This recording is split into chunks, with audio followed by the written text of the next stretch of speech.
avis, madame, on travaille pour qui? Pour les morts ou pour les vivants? Parce que si on travaille pour les morts, je dis que ce vêtement est un très bon vêtement pour mort. Seulement entre nous, un mort peut très bien se passer de vêtements, non? On le jette dans un bout de chiffon, on le roule dedans et hop, au trou. On peut même faire l'économie du bout de chiffon et du trou. Ça s'est déjà vu, non? Si on travaille pour les vivants, il faut prévoir qu'un vivant sera inévitablement amené à faire certains gestes. Comme bouger un bras, s'asseoir, respirer, se lever, boutonner, déboutonner. Je ne parle même pas du temps de guerre, où fréquemment un vivant, pour rester vivant, est obligé de lever les deux bras en l'air. Et en même temps, non!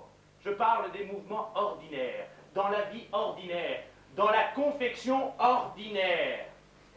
Regardez cette pièce. Monsieur Max me l'a renvoyée, avec sous le revers un petit bout de papier épinglé. Je vais vous lire ce qu'il y a sur le petit bout de papier. C'est du travail pour les morts. À peine un client a enfilé que la doublure de la manche, oui madame Simone, a craqué. Bon je sais, ce n'est pas grave, pas la peine de pleurer déjà, ce sont des choses qui arrivent, c'est ce que le vendeur a dit aussitôt. Un fil de mauvaise qualité, un point trop large, passons. Ensuite, les boutons sont tombés, un par un. Quand le client a voulu, machinalement alors, le client a posé le regard sur les boutonnières. Oui madame Mimi, regardez là aussi. Boutonnière faites main. Bah, qu'est-ce qu'elles ont? On dirait qu'elle chie et qu'elle dégueule en même temps. Voilà ce qu'elle chie. Ensuite, il a levé les yeux et s'est aperçu dans la glace. Alors, il a arraché cette chose de son corps et il est sorti du magasin en courant. Et s'est précipité la tête la première chez la concurrence. Vous avez peut-être déjà entendu parler de la concurrence. Vous savez, tous ces gens qui travaillent bien mieux et qui sont bien moins chers parce qu'ils ont moins de frais généraux. Voyant son client sortir en courant, le patron du magasin a renvoyé toute la marchandise qu'il venait de recevoir au travers de la gueule de Monsieur Max, avec ce petit bout de papier épinglé sur le revers. Et lui aussi s'est précipité la tête la première chez la concurrence.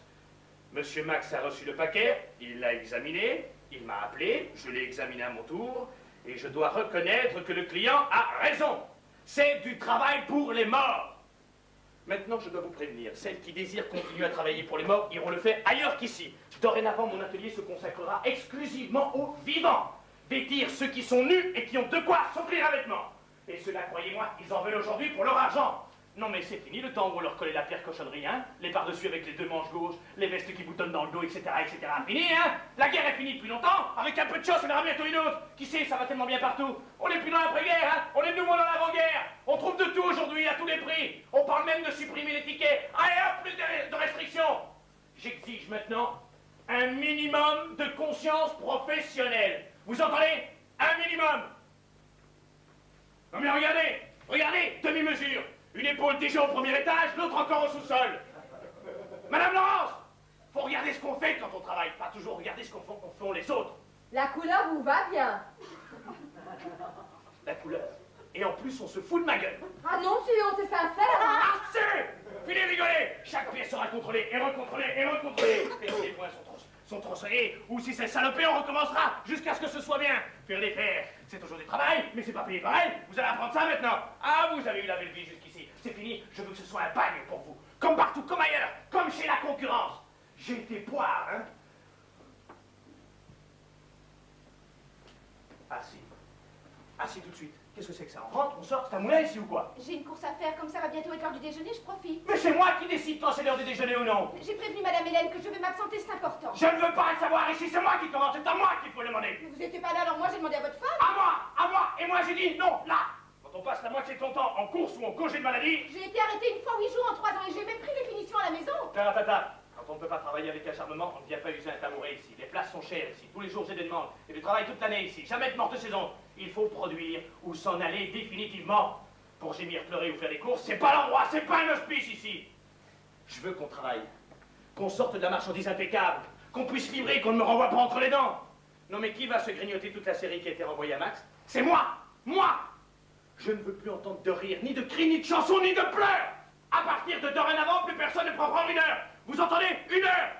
Même si vos enfants crèvent, même si vos vieux pourrissent, même si vos maris éclatent, je ne veux pas le savoir. Et pour les courses, vous avez le samedi après-midi et le dimanche. Mais les bureaux sont fermés. Qu'est-ce que tu discutes avec lui, pétasse? Qu'est-ce que t'attends, juste? Vas-y vite, n'aie pas peur, je te raconterai la fin.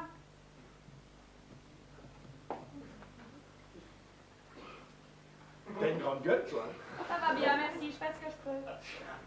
Alors explique-moi avec ta grande gueule ce qu'elle va gagner en se ruinant la santé à courir comme ça d'un bureau à l'autre. Hein? Elle a droit à une pension, non? Une femme seule avec 2 enfants. Mais elle est là, sa pension. Là, elle reste 1 heure de plus tous les soirs, elle ne court plus après ses courses et elle a sa pension, non? Elle peut pas rester plus tard. Pourquoi? Ça dérange qui? C'est ouvert, je reste bien, moi. Oui, mais vous, en rentrant, vous n'avez qu'à glisser vos 2 panards sous la table. Votre frichti est tout bouillu. Elle doit faire les courses et la bouffe pour ses gamins. Quand on veut, on peut. Faut savoir où est son intérêt. Et pourquoi on lui donnerait une pension, hein? En quel honneur? Son mari a été déporté, non? Mais il n'était même pas français, madame, même pas français. Elle a droit à rien, à rien. On donne pour les Français, pas pour les apatrides d'origine roumaine. Non mais qui va donner pour lui, hein? Qui? Les Français, pourquoi? Les Roumains? Le connaissent pas, les Roumains. Il est parti de Roumanie, il avait 12 ans, ils s'en foutent, les Roumains. Les apatrides? Ah, les apatrides. Ils ont pas la gueule à donner, ceux-là, hein? Puis ils sont tous partis avec lui, les apatrides, et ceux qui sont revenus sont tous timbrés comme l'ancien presseur. Vous vous souvenez, non? Et puis qui se soucie encore de tout ça? Il en pousse de nouveau les camps, on n'a même pas le temps de payer pour les anciens que déjà il y en a des nouveaux. Elle a été chez un avocat conseil. Lui, il va lui dire. C'est ça. C'est ça. Un avocat conseil. Oui, oui, il va lui dire. Il va lui dire.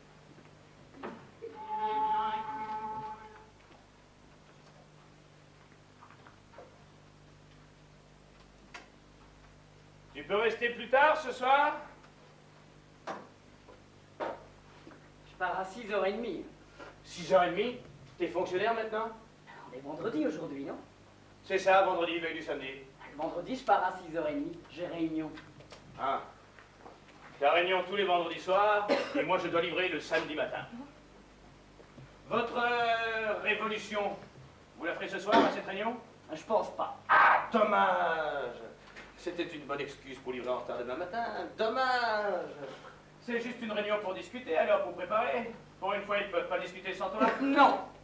T'as un si grand chef que ça que même discuter, ils ne peuvent pas le faire sans toi. Si vous voulez un presseur qui travaille jour et nuit pour vous faire plaisir... Personne ne travaille ici pour me faire plaisir. On n'est pas mariés ensemble, hein? C'est pas les places qui manquent? Ah, mais c'est une vraie maladie. Tous les presseurs veulent partir d'ici. Quoi, elle est pas bien, cette table? Elle penche? Le fer est trop lourd? Vous voulez du thé à 5 heures? Je ne suis pas un singe assez souriant.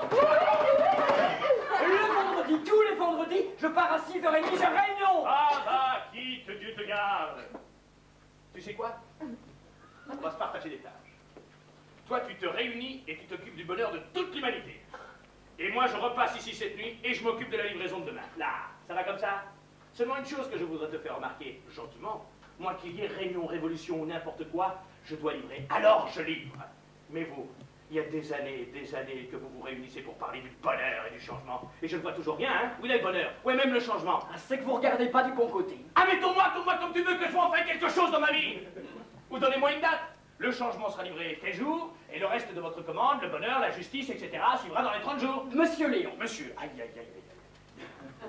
que j'aille tous les vendredis soirs à cette réunion, et que vous ne puissiez rien faire pour m'en empêcher. C'est déjà un grand bonheur pour moi et un petit changement pour vous, non? Admettons. Au moins, n'oublie pas de leur dire que tous les ans, régulièrement, je t'achète l'ananas à ouvriers paysans et des vignettes pour la fête de l'humanité où je ne mets pourtant jamais les pieds parce qu'il y pleut tout le temps. Vous inquiétez pas. Je m'arrangerai pour que vous soyez fusillés dans les derniers. Ma femme aussi? Votre femme aussi. Merci. C'est bon de se sentir protégé.